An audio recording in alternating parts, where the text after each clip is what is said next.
Oh, I get a punch there, I've had it.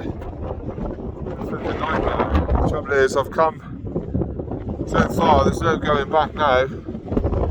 This is I had a lovely black ribbon of tarmac from a little village from coming up the Todra gorge, and then I've decided to go on this bloody track.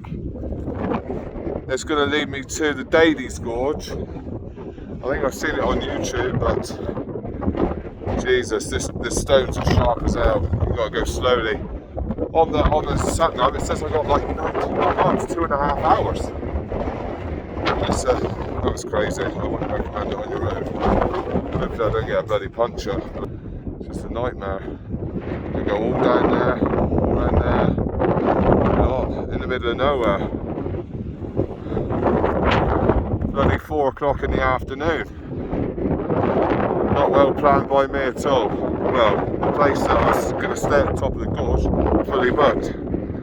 So I had no choice but to push on, but yeah. A bit silly. There we go. It is a GS adventure. Ah! Yeah. I'd give her a KTM 500 now. Anyhow.